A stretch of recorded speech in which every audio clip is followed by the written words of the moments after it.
नमः। श्रीमदानन्दतीर्थभगवत्पादाचार्यगुरुभ्यो नमः। नरसिंहोऽखिलज्ञानमतध्वान्तदिवाकरः जयत्यमितसद्ज्ञानसुखशक्तिपयोनिधिः कल्याणाद्भुतगात्रार्य कामितार्थप्रदायिने श्रीमद्वेङ्कटनाथार्य श्रीनिवासाय ते नमः। व्यासाय भवनाशाय श्रीशाय गुणराशये हृद्यार्य शुद्धविद्यार्य मध्वार्य च नमो नमः। नौमिन्यार्य सुधादिकर्जरमुनीन् श्रीपादरट्सन्मणीन् व्यासार्यान् विविधागमब्धिविहरान् श्रीवादिराजानपि वन्दे हंसवरान् रघूत्तमगुरून् वैदग्ध्यवारां निधीन् श्रीसत्यव्रतराघवेन्द्रमुनिपान् सद्बोधसध्यानपान् सत्याभिज्ञकराब्जोत्थान् पञ्चाशद्वर्षपूजकान् सत्यप्रमोदतीर्थार्यान् नौमिन्यार्यसुधारतान् शास्त्रेषु पारदृश्वानं शास्त्रज्ञेषु च वत्सलं दीनभक्तोद्धारकरं सत्यात्मानं गुरुं भजे। विद्यापीठविधातारं विद्यावारिधिचन्दिरं विद्यार्थिवत्सलं वन्दे महामहिमसद्गुरुम्। नारायणार्य परिपूर्णगुणार्णवार्य विश्वोदय स्थितिलयोन्नियतिप्रदाय ज्ञानप्रदाय विबुधासुरसौख्यदुःखसत्कारणार्य वितताय नमो नमस्ते। नारायणं सुरगुरुं जगदेकनाथं भक्तप्रियं सकललोकनमस्कृतं च त्रैगुण्यवर्जितमजं विभुमाद्यमीशं वन्दे भवघ्नम् अमरासुरसिद्धवन्द्यम्। नारायणं नमस्कृत्य नरं चैव नरोत्तमं देवीं सरस्वतीं व्यासं ततो जरमुदीरयेत्। स्वस्त्यस्तु हरिः ओं हरिः ओं हरिः ओं। పాండవులు ఏ బ్రాహ్మణుని ఇంట్లో నివాసం చేస్తూ ఉన్నారో ఆ బ్రాహ్మణునికి ఆపద ముంచుకొచ్చింది. ఎవరో ఒకరు చనిపోవాల్సిన పరిస్థితి వారికి ఎదురయ్యింది. అలాంటి సందర్భంలో భీమసేన దేవుల వారు చెప్పగా కుంతీదేవి అమ్మ ఆ బ్రాహ్మణుల ఇంటికి వెళ్ళింది. లోపల ఎలా ప్రవేశించింది, ఏ ప్రసంగంలో ప్రవేశించింది, వాటినన్నిటినీ మేము విన్నాం. ప్రవేశించిన తరువాత తను చెప్పింది, నాకు కొడుకున్నాడు, ఆ కొడుకు ఆహారం తీసుకొని వెళతాడు, కానీ తను మాత్రం ఆహారం కాడు. ఆ దైత్యుణ్ణి చంపి రాక్షసుణ్ణి చంపి మళ్ళీ తిరిగి వస్తాడు. ఆ భరోసా మాటల్ని గమనించిన తరువాత బ్రాహ్మణునికి చాలా సంతోషం కలిగింది. సరే అలాగే అమ్మ. బ్రాహ్మణుడు మరియు కుంతీదేవి ఇరువురు భీమసేన దేవుల వారి దగ్గరికి వచ్చారు. సంరక్షించమని బ్రాహ్మణుడు వేడుకుంటే తథా అలాగే అన్నారు భీమసేన దేవుల వారు. వైశంపాయనుల వారు మళ్ళీ కథను ముందుకు చెప్పడం ప్రారంభించారు. కరిష్యైతి భీమేన ప్రతిజ్ఞాతేథ భారత ఆజగ్ముస్తే తతః సర్వే భైక్షమాదాయ పాండవాః. భీమసేన దేవుల వారు అలాగే అని చెప్పడం మాత్రమే కాదు, ప్రతిజ్ఞ చేసేశారు. ప్రతిజ్ఞ చేసిన తరువాత ధర్మరాజ, అర్జున, నకుల, సహదేవ వాళ్ళందరూ కూడా ఇంటికి ప్రవేశించారు. భిక్షను తీసుకొని వచ్చారు. వాళ్ళందరూ కూడా భిక్షను తీసుకొనొచ్చిన తరువాత భీమసేన దేవుల వారిని ఓసారి పరికించాడు, ఓసారి చూశాడు ధర్మరాజు. భీమసేన దేవుల వారిలో ఏదో ఆనందం తన్నుకొనొస్తున్నట్లు కనబడ్డారు. అంత ఆనందం ఎప్పుడూ చూడలేదు.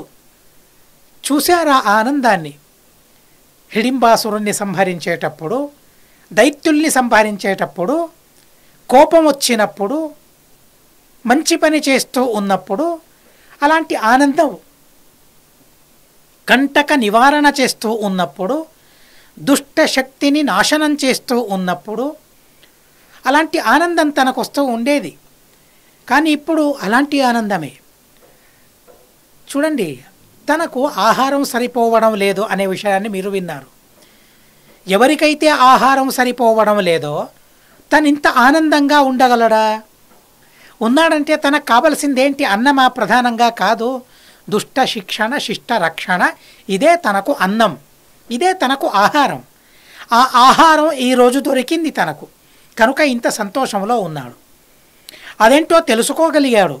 బుబోధ ధర్మరాజస్తు హర్షితం భీమమచ్యుతం.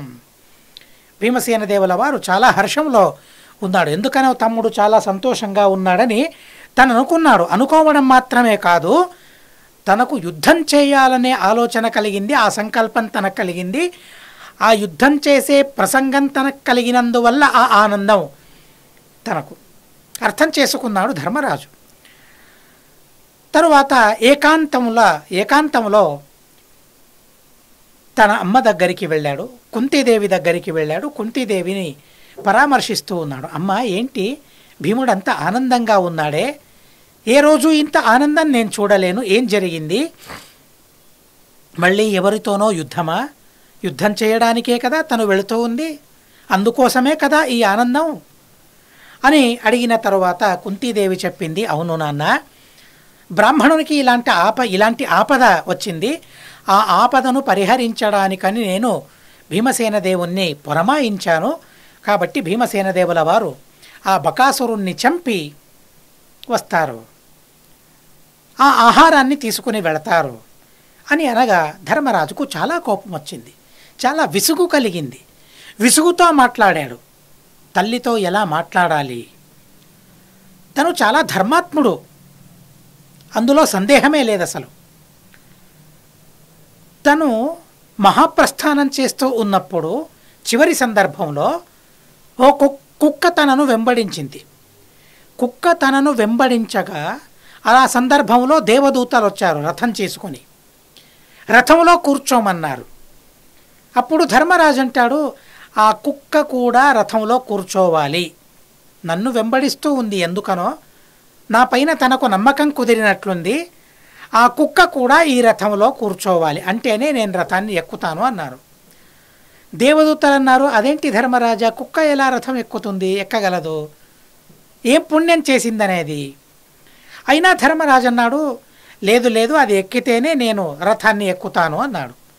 సరే అని దేవదూతలు అనుమతించగా ఆ కుక్క రథాన్ని ఎక్కుతూ ఉంది. ఆ సందర్భంలో ఆ కుక్క కాస్త యమధర్మరాజుగా మారి తన కొడుకు యొక్క ధర్మ ప్రజ్ఞ ఎలాంటిదో ప్రపంచానికి తెలియజెప్పడానికి ఆ నటన నేను ఆడాను, నేను కుక్క కాదు, నేను ధర్మరాజు, యమధర్మరాజు అని తనన్నాడు. అలాంటి ధర్మాత్ముడు తను. అయినా కూడా తల్లితో తను ఎలా మాట్లాడుతూ ఉన్నాడో గమనించాలి. కష్టం వచ్చినప్పుడు మనిషి స్వభావం ఏంటో తెలుస్తుంది, మనిషి ఎలాంటి వాడో తెలుస్తుంది. అమ్మ నాన్నలతో తను ఎలా ఉంటాడు, ఏ ప్రసంగంలో ఎలా ఉంటాడు గమనించినట్లయితే తన వ్యక్తిత్వం ఏంటో అర్థమవుతుంది. భీమసేన దేవుల వారు ఏ రోజు ఇలాంటి మాటలాడలేదు తల్లి ముందు, కానీ ధర్మరాజు ఎలాంటి మాట్లాడుతూ ఉన్నారో గమనించాలి. కిమిదం సాహసం తీక్ష్ణం భవత్యా దుష్కరం కృతం. అమ్మ, ఎలాంటి సాహసం చేసావే, ఏం జరిగింది అసలు, నీకు ఏమయ్యింది అసలు? కొడుకుల్ని వదులుకుంటారా ఎవరైనా? అరే, ఎవరినో రక్షించడం కోసం కొడుకుల్ని వదులుకోవటం ఏంటి? అసలు నువ్వు తల్లివేనా, నువ్వు కన్నావా అనేట్లు ధర్మరాజు మాట్లాడుతూ ఉన్నాడు. కథం పరాసుతస్యార్థే స్వసుతం త్యక్తుమిచ్చతి. ఎవరికోసమో నీ కొడుకును నువ్వు విడిపించుకుంటూ ఉన్నావే, నీ కొడుకును నువ్వు మృత్యుకూపానికి పంపిస్తూ ఉన్నావే, ఇది న్యాయమా? ఇలాంటి పనిని చేయాలా? లోకవిరుద్ధమైన పని కదా ఇది, అధర్మమైన పని కదా ఇది. అరే, అధర్మం ఏమొచ్చింది? ఏ ధర్మరాజు కుక్క ఎక్కకుండా నేను రథంలోకి ఎక్కను అన్నాడో అలాంటి ధర్మరాజు ఇప్పుడేమంటూ ఉన్నాడంటే, ఇంకొకరి కొడుకు కోసం నీ కొడుకుని బలిస్తూ ఉన్నావా అమ్మా అని తనన్నాడు. తప్పు కదా, అది లోకవిరుద్ధమైనది కదా అని తనంటూ ఉన్నాడు. ఇది పైని మాటలంతే, లోపలి మాటలేంటి? మనిషి తనకేదో కావలసిన వస్తువు దొరకాలి, దేనివల్ల ఆ వస్తువు దొరుకుతుందో ఆ వస్తువును ఎల్లప్పుడూ కాపాడుకుంటూ ఉంటాడు. ఆ వస్తువుకి ఏమైనా జరిగినా తనకు సహనం మితిమీరుతుంది, సహనాన్ని కోల్పోతాడు తను. ఇప్పుడు ఏం జరుగుతూ ఉందంటే, ధర్మరాజు యొక్క మనస్సు ఇప్పుడు అభివ్యక్తమవుతుంది. మొదటి మాటలో అలా చెప్పాడు తను. ఎవరైనా ఇంకొకరి బిడ్డ కోసం తన బిడ్డను బలి ఇచ్చుకుంటుందా ఏ తల్లైనా?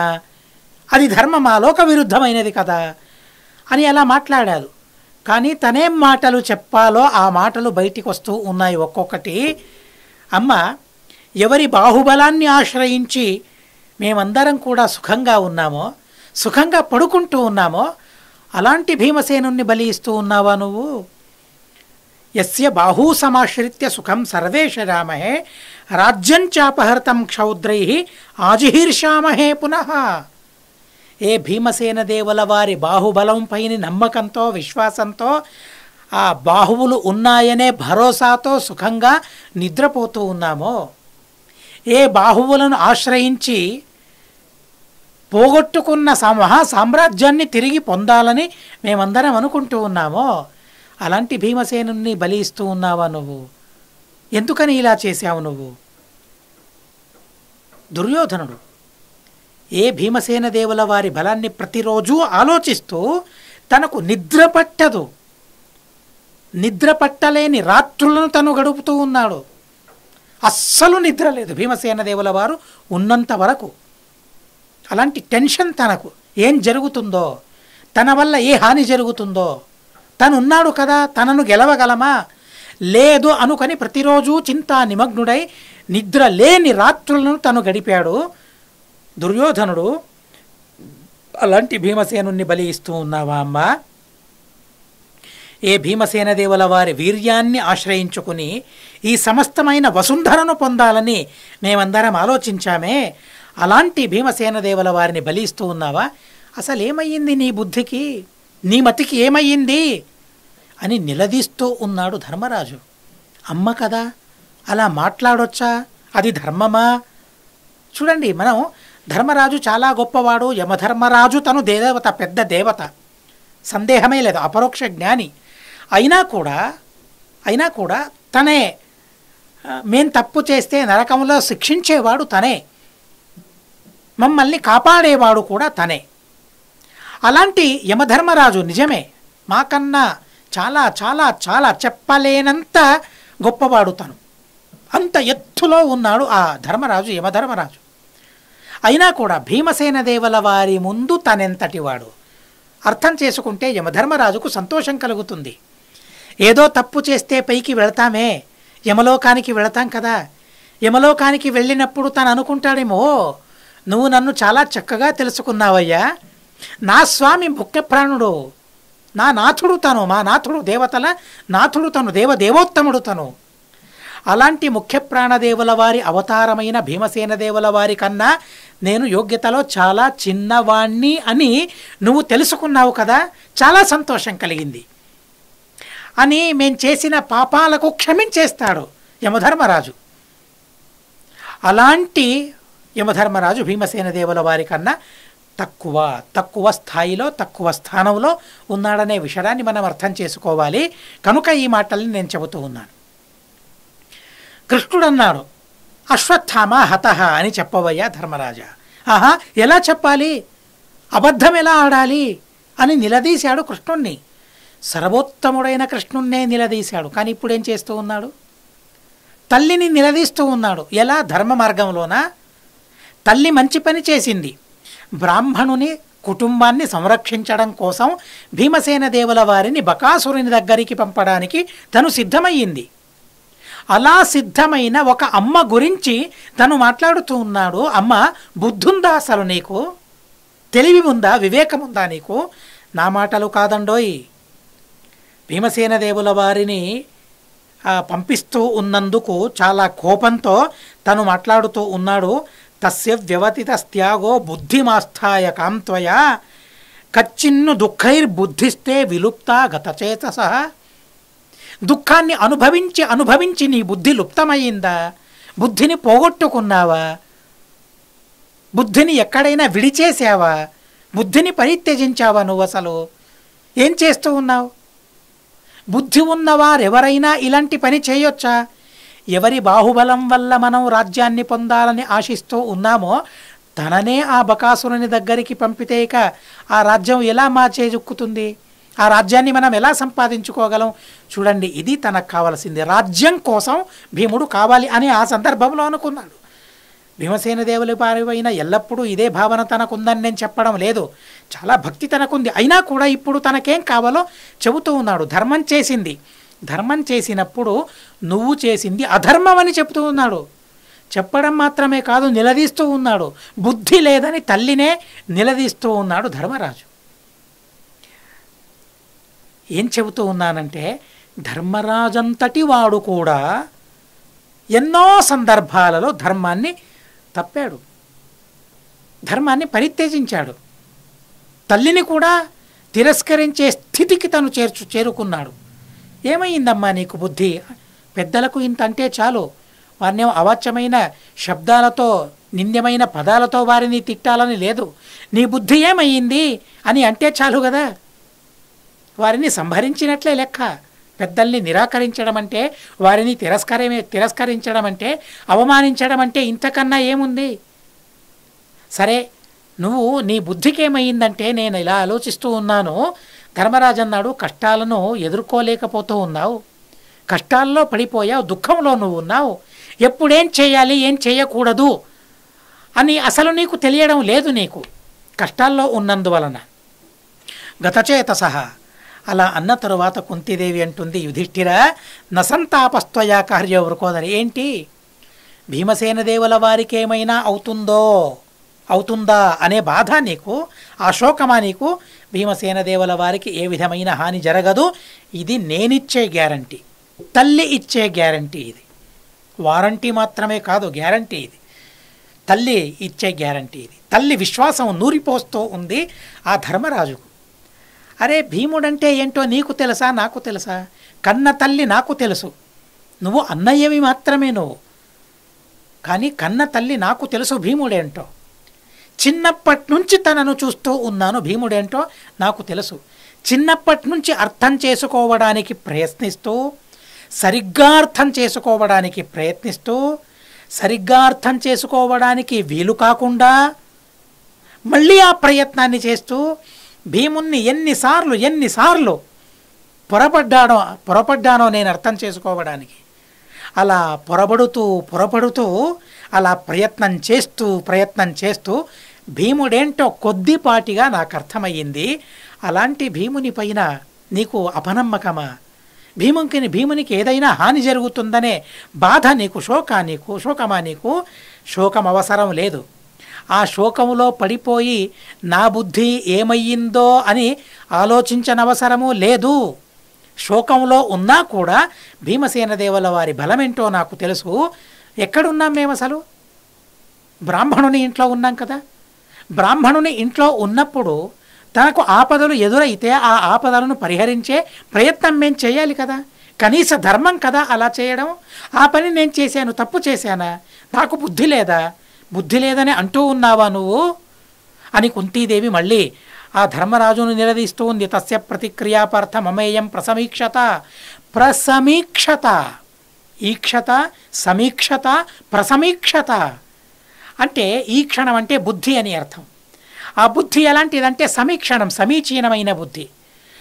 అంత మాత్రమే కాదు, ప్రసమీక్షణం. అది నా ఆలోచన ఎంత గొప్పదో, నా నిర్ధారం ఎంత గొప్పదో నాకు తెలుసు. అలాంటి నిర్ధారం నేను చేశాను, సంకల్పం నేను చేశాను. నా సంకల్పంలో దోషం లేదు, నా సంకల్పంలో ఏ విధమైన పొరపాటు లేదు. అలాంటి సంకల్పాన్ని నేను చేశాను. ఎవరో తెలియదా?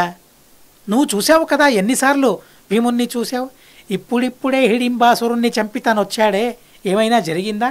అడవిలో రాత్రిపూట ఏ పూట దైత్యులకు బలమధికమవుతుందో అలాంటి కాలంలో హిడింబుణ్ణి మట్టి కరిపించాడే.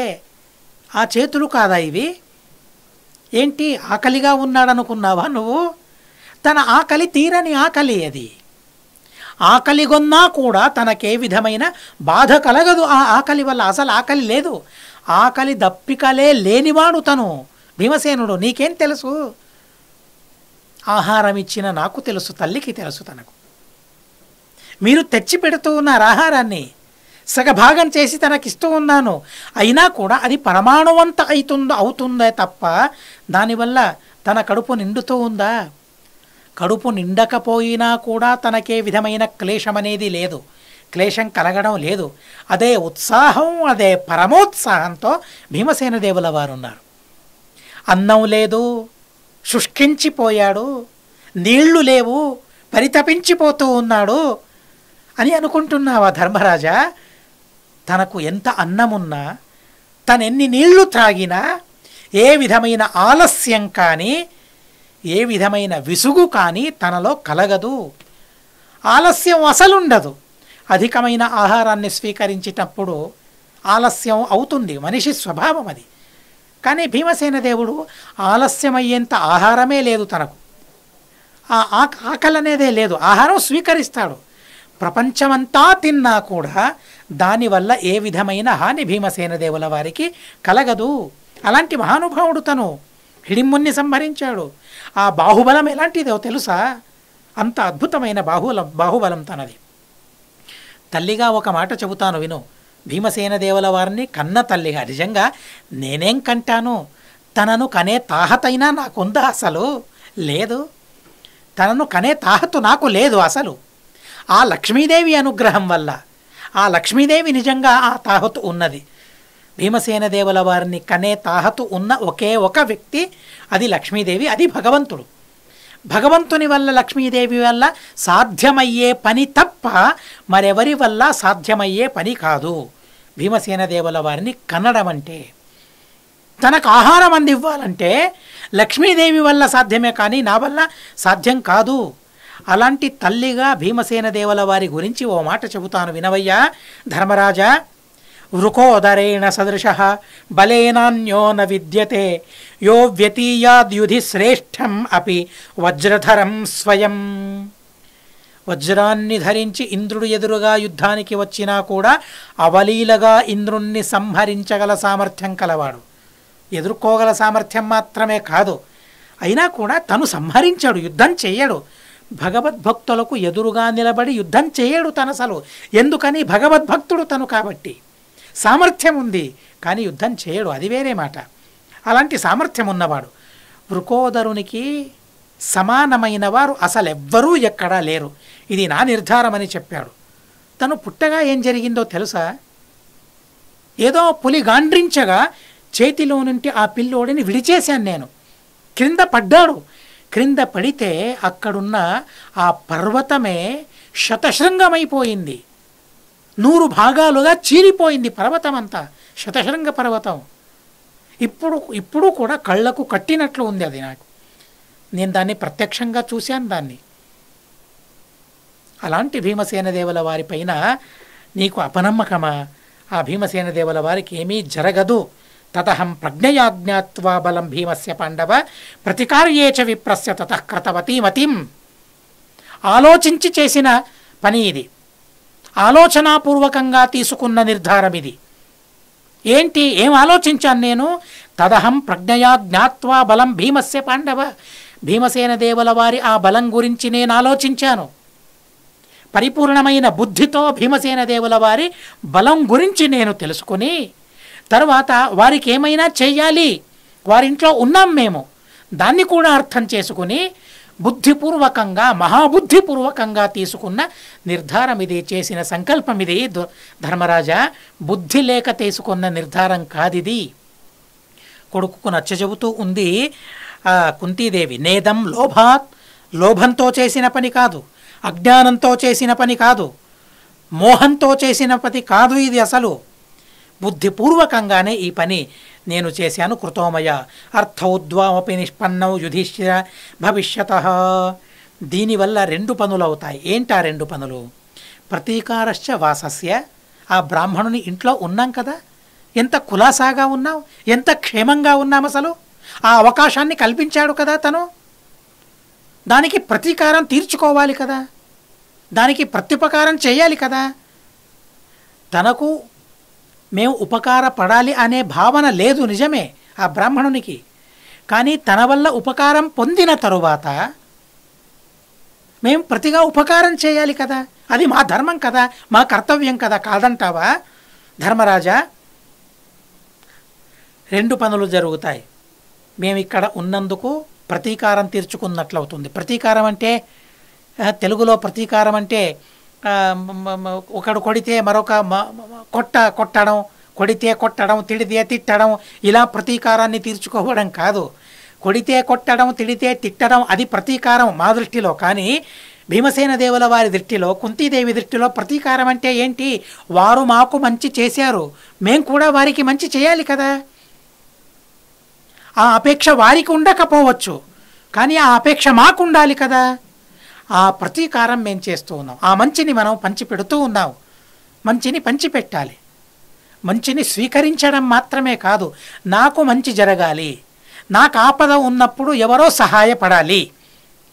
ఇప్పుడు ఈ బ్రాహ్మణుడు సహాయం చేయకుండకపోతే ఏం జరిగేది మాకు? అసలు దుర్యోధనుడు తెలుసుకునేవాడు కదా. కానీ ఎంత సురక్షితంగా మమ్మల్ని కాపాడుతూ ఉన్నాడు తను. అలా మరొకరి నుంచి మాకు మంచి జరగాలి అని కోరుకోవడం మాత్రమే కాదు, వారికి మంచి చేసిన వారికి ఆపదలు ఎదురైనప్పుడు వారి ఆపదను పరిహరించి మేం కూడా మంచి పని చేయాలి కదా. ఆ పని మేము చేస్తూ ఉన్నాం తప్ప ధర్మరాజా చెప్పమన్నారు. కుంతీదేవి నిలదీస్తూ ఉంది. అలా మంచి చేసినట్లవుతుంది. ధర్మశ్చ చరితో మహాన్. భీమసేన దేవుల వారు చేసే ఈ ధర్మం ఎలాంటిదో ఆలోచిస్తే ఒక్క ఆ బ్రాహ్మణునికి మంచి జరగడం మాత్రమే కాదు, సమగ్రం ఏకచక్ర నగలమురు అని ప్రజలందరికీ దీనివల్ల మంచి జరుగుతుంది. రాజంటే ఎవరు? ప్రజలందరికీ మంచి జరిగేలా ప్రయత్నం చేసేవాడే రాజు కదా. నువ్వు ధర్మరాజువి, నీ పేరులో రాజుంది.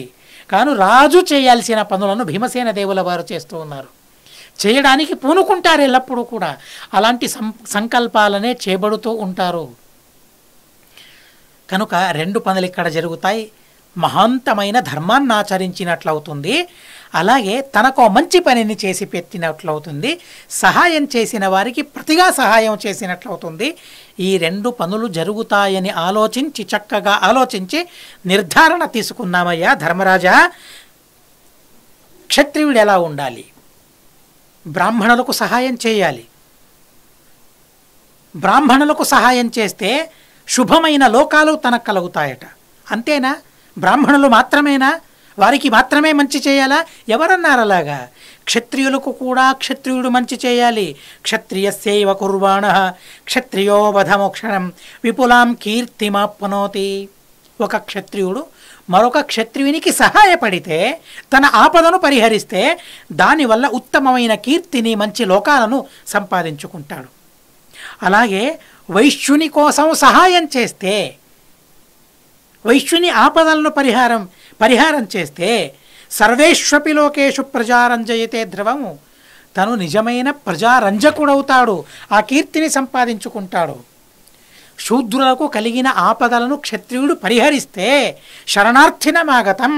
శరణార్థి అయి ఒక శూద్రుడొచ్చి సంరక్షించమని ప్రార్థిస్తే, తనను సంరక్షిస్తే ప్రాప్నోతీహ కులే జన్మ సద్రవ్యే రాజపూజితే. రాజపూజితమైన ఇలాంటి కులంలో తను మళ్ళీ పొడతాడట. ఇలా క్షత్రియుడు అనేవాడు బ్రాహ్మణునికి, క్షత్రియునికి, వైశ్యునికి, శూద్రునికి అందరికీ సహాయపడాలి ఓ క్షత్రియుడు. ఎవరు చెప్పారు ఈ మాటల్ని అనుకుంటూ ఉన్నావా? ఏవం మాం భగవాన్ వ్యాసః పురా పౌరవనందన. ఈ మాటల్ని చెప్పిన వారు వేదవ్యాసదేవుల వారు. ఆ వేదవ్యాసదేవుల వారు చెప్పిన మాటల్ని ఆలోచించి, ఆ మాటల్ని గుర్తు తెచ్చుకుని నేను ఈ పనిని చేయాలని సంకల్పించుకున్నాను. కుంతీదేవి చెబుతూ ఉంది. చాలా అద్భుతమైన మాటల్ని తను చెప్పింది. పిల్లల్ని ఎలా సమాధానపరచాలి? పిల్లలు కొన్నిసార్లు తల్లిదండ్రుల్ని తిడతారు. పొరపాటు అది, పొరబడి తిడతారంతే, తిట్టాలని ఉండదు. ఆ సందర్భంలో అలా తిట్టించుకుంటూ ఊరుకోకూడదు. ఆ సందర్భంలో తన తప్పు లేదంటే, తనలో ఏ తప్పు లేదు అనే విషయాన్ని ఆ కొడుకు ముందు చెప్పాలి. ధైర్యంగా చెప్పాలి, సకారణంగా చెప్పాలి. తప్పుంటే తప్పుందని ఒప్పుకోవాలి. అయినా కూడా అలాంటి మాటలాడకూడదు అని నచ్చచెప్పాలి కొడుకులకు. అలా కుంతీదేవి తన కొడుకైన ధర్మరాజుకు నచ్చ చెబుతూ ఉంది. ఇలా వేదవ్యాసదేవుల వారి మాటను ఆలోచించి, ఆ మాటల్ని బుద్ధిలో తెచ్చుకుని, మనసులో తెచ్చుకుని, బ్రాహ్మణుణ్ణి సంరక్షించాలనే ఉద్దేశంతో బ్రాహ్మణుడు మాత్రమే కాదు, ఆశ్రయదాతతను ఒకరోజు అన్నం పెడితే అన్నదాత సుఖీభవ అని మనం అంటామే, అలాంటప్పుడు ఇన్ని రోజుల వరకు సుఖ నివాసాన్ని తను కల్పించాడు కాబట్టి తన సుఖాన్ని మనం ఆలోచించకూడదా? వేదవ్యాసదేవుల వారు చెప్పిన ఆ మాటల్ని ఆలోచించి ఆ మాటకు అనుగుణంగా తనను సంరక్షించాలని మేము పూనుకున్నామే తప్ప బుద్ధి లేని వాళ్ళుగా సంకల్పం చేసుకుంది కాదు ఇది అని కుంతీదేవి చెబుతూ ఉంది. ప్రోవాచ అసుకర ప్రజ్ఞ తస్మాదేవం చికీర్షితం.